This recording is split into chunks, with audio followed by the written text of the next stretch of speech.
আসসালামু আলাইকুম দর্শক বৃন্দ, আশা করি সকলেই ভালো আছেন। বরাবর মতো আবারও চলে এসেছি আমি আরিয়ান নাইম। সো আজকে কিন্তু একটু ভিন্ন রকম ভিডিও হতে চলেছে। সো বন্ধুরা, ভিডিওটি শেষ পর্যন্ত দেখার অনুরোধ রইল। আপনারা জানেন গত 2-1 সপ্তাহ ধরে বন্যায় কবলিত বিভিন্ন দেশের অঞ্চলের মানুষরা কিন্তু ভোগান্তিতে আছে। সো আজকে কিন্তু আমরা দেখব যে আমাদের এলাকার স্বেচ্ছাসেবীরা কি করছেন বা কিভাবে তারা কাজটা সম্পূর্ণ করছেন। সে সিনিয়র পার্সন, জুনিয়র পার্সন এবং পোলাপান সব কিছু মিলিয়ে কিন্তু তারা কিন্তু চেষ্টা করছে যেন বন্যায় কবলিত মানুষদের যেন তারা একটু সহযোগিতার হাত বাড়াতে পারে। সো বন্ধুরা, আমরা কিন্তু এখানে জেনে রাখি যে মূলত নরসিংদী 3, শিবপুর দুলালপুর ইউনিয়ন এবং সেই সাথে মনোহরদী থানার দৌলতপুর ইউনিয়ন সংযৌথভাবে কিন্তু তারা ত্রাণের ব্যবস্থা করেছেন এবং আশেপাশে যত ক্ষুদ্র ক্ষুদ্র যে গ্রামগুলো আছেন, যারাই সমাজ সেবা বা স্বেচ্ছায় সেবারা আছেন, যারা স্বেচ্ছায় সেবা করেন এবং যারা বিশিষ্ট ব্যবসায়িক আছেন এবং যারা মূলত ছোট বড় যতই ছোট বড় ফ্যামিলি হোক না কেন, সবাই যথার্থ চেষ্টা করেছে যেন ত্রাণ দিয়ে যেন সবার পাশে দাঁড়ানোর চেষ্টায় মূলত ওনারা করেছেন। বাট আমি একটা কথা বলবো যে ত্রাণ দেওয়ার যে তারা যে চেষ্টা, তারা কি কি দিচ্ছেন সেটা আজকে আমরা মূলত দেখব। আমি তার আগে একটি কথা বলতে চাই যে তারা কিন্তু বিশেষ করে হাসিব বিন বাশার, এখানে আরও কিন্তু বড় বড় সিনিয়র পার্সন ভাইয়ারা আছেন, আমার সবার পরিচয় জানা নাই। সো তারা কিন্তু বিভিন্ন ধারে ধারে গিয়েছেন এবং টাকা কালেকশন করেছেন। সেই সাথে কিন্তু 2 লক্ষ টাকার তারা কিন্তু কালেকশন করেছেন। মূলত ওই টাকাটা দিয়ে কিন্তু তারা যারা বন্যা কবলিত মানুষগুলো আছেন তাদেরকে ত্রাণ দেওয়ার চেষ্টা করেছেন। এবং আপনাদের আমি আরেকটা কথা বলতে চাই যে মূলত যারা গ্রামবাসী বা বিভিন্ন ক্ষুদ্র ক্ষুদ্র গ্রাম থেকে যারাই সহযোগিতা করেছেন, তাদের যে টাকাটা সেটা কিন্তু তারা কাজে লাগাচ্ছে। অবশ্যই কোনো রকম কোনো ফাঁকি নেই, বাট তারা স্বেচ্ছাসেবী আর অবশ্যই তারা কখনো দুর্নীতি করে না।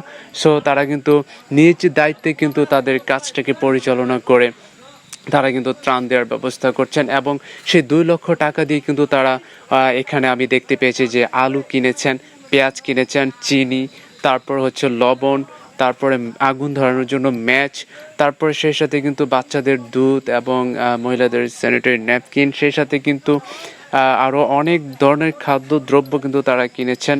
যারা বন্যায় কবলিত যে মানুষজন পানিতে আটকে আছে, তারাই মূলত কিন্তু তাদেরকে এটা দেওয়ার জন্য তারা আপ্রাণ চেষ্টা করছে। এবং এই মুহূর্তে কিন্তু প্যাকেটিংয়ের কাজ চলছে এবং বড় ভাইয়ারা এখানে আছেন, তাদের পরামর্শ করা হচ্ছে যে কীভাবে কাজটাকে সম্পূর্ণ করা যায়।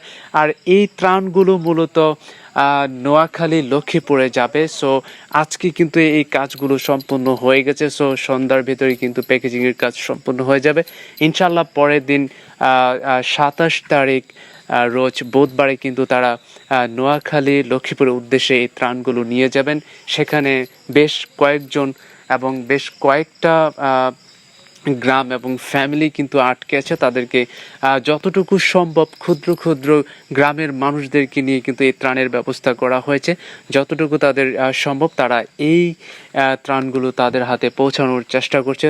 তো বন্ধুরা, অবশ্যই যদি এরকম ভিডিওগুলো আপনাদের ভালো লাগে অবশ্যই চ্যানেলটি সাবস্ক্রাইব করবেন। আমি কিন্তু আরিয়ান নাইম ব্লগস এবং ফেসবুক পেজ গ্রাম বাংলার বৈচিত্র্যতে এরকম বিভিন্ন গ্রামের দৃশ্য এবং চিত্র তুলে ধরার চেষ্টা করে আমাকে অবশ্যই সাপোর্ট করবেন। আর একটা কথা বলতে চাই যে তারা কিন্তু আপ্রাণ চেষ্টা করেছে। আর আপনাদের বাংলাদেশের এবং দেশ এবং বিদেশের বাইরে থেকে যারা ভিডিওটি দেখছেন, তাদেরকে আহ্বান করছি, আপনার যেখানে আছেন না কেন, যারা বন্যায় কবলিত পানিতে আটকে গেছেন এবং অনেক অনেক বাংলাদেশের অঞ্চল কিন্তু পানিতে ভেসে যাচ্ছে, তাদের একটু সহযোগিতার হাত বাড়ান। যে যতটুকু সম্ভব সবাই সহযোগিতা করুন।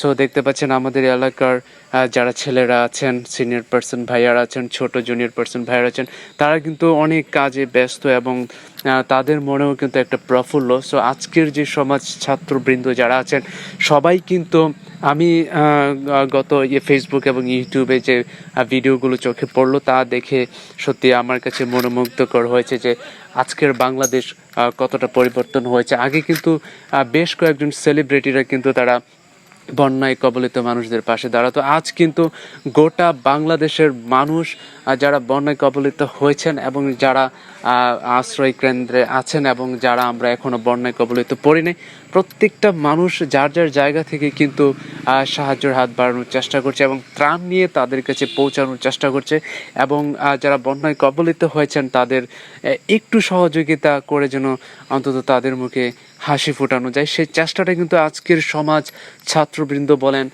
সোশ্যাল মিডিয়ার যারা ভাইরাল তারাও বলেন, অথবা মাদ্রাসার যে হুজুর আছেন তারাও কিন্তু চেষ্টা করছেন।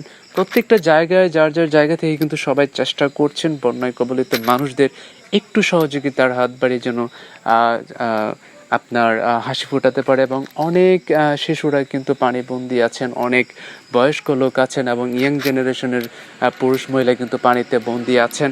আপনারা জানেন কুমিল্লা, নোয়াখালী, লক্ষ্মীপুর, ময়মনসিংহ, তারপরে হচ্ছে নেত্রকোনা, কুড়িগ্রাম, রংপুর, বাংলাদেশের বিভিন্ন অঞ্চলে কিন্তু বেশ আপনার পানিতে ভরে গেছে, আপনারা জানেন। সো আশা করি যে এই সময়টা খুব শীঘ্রই ইনশাল্লাহ কেটে যাবে। সো বন্ধুরা দেখতে পাচ্ছেন যে সবাই কিন্তু মনের আনন্দে কিন্তু তারা ত্রাণের ব্যবস্থা করছেন এবং কাজগুলোকে সম্পূর্ণ করার জন্য অবশ্যই তাদের জন্য দোয়া করবেন, তারা যেন আরও সামনের দিকে এগিয়ে যেতে পারে আর ভালো কাজ যেন তারা করতে পারে। অবশ্যই তাদের জন্য দোয়া করবেন যেন তারা খুব শীঘ্রই যেন এই মানুষের কাছে যেন ত্রাণগুলো পৌঁছে দিতে পারে। আপনারা জানেন যে ইন্ডিয়ার যে বাঁধ সেটা কিন্তু ছেড়ে দেওয়ার কারণে কিন্তু মূলত বাংলাদেশের প্রভাবটা একটু বেশি পরিমাণে পড়ে গেছে, যার কারণে বাংলাদেশের অনেক অঞ্চল কিন্তু পানিতে ভেসে গেছে এবং তলিয়ে গেছে। আপনারা জানেন ফেসবুক, ইউটিউবে ঢুকতে না ঢুকতেই যে আপনারা দেখতে পাচ্ছেন বিভিন্ন অঞ্চল, বিভিন্ন জেলায় কিন্তু পানি বন্যা হয়ে গেছে। তো যাই হোক, আসলে দেখলে মায়া হয় এবং খুবই খারাপ লাগে বিষয়গুলো। সো তাদের জন্য সুস্বাস্থ্য কামনা করছি এবং যারা বন্যায় কবলিত আটকে গেছে এবং বন্যা দুর্যোগে পড়ে গেছেন তাদেরকে যেন আল্লাহ তাআলা হেফাজত করেন, অবশ্যই সে প্রত্যাশা করছে। এবং আপনারা দেশের যে যে প্রান্তে আছেন না কেন সবাই সহযোগিতার হাত বাড়ান, ইনশাআল্লাহ একদিন ভালো একটা পর্যায়ে যাবে। আপনারা দেখতে পাচ্ছেন যে তারা কিন্তু কাজ করে করে কিন্তু অক্লান্ত পরিশ্রমের মাঝের পথে দিয়ে কিন্তু রাত্রি যাপন হয়ে গেছে, রাত হয়ে গেছে। সো বন্ধুরা আসলে তারা খুব চেষ্টা করছে, তারা অনেক পরিশ্রম করছে, তারা ছোট হলেও এবং তারা কোনো রাজনীতিতে জড়িত নয়, তারপরেও কিন্তু মানুষদেরকে সহযোগিতার হাত বাড়াচ্ছেন। এবং এখানে কিন্তু অনেক বড় ভাই বেরাদর আছে, তারা ছোট ভাই বেরাদরকে নিয়ে কিন্তু তারা মূলত এই কাজটিকে সম্পূর্ণ করার চেষ্টা করছেন। তো বন্ধুরা আজকে আর বেশি কিছু বলতে চাই না বা বলবো না, এইটুকুই বলার ছিল। সো আবারও দেখা হবে অন্য কোনো গন্তব্যে, সে পর্যন্ত সবাই ভালো থাকবেন, সুস্থ থাকবেন, সবার জন্য সুস্বাস্থ্য কামনা করছি এবং বন্যায় কবলিত মানুষদের পাশে দাঁড়ানোর আহ্বান করছি।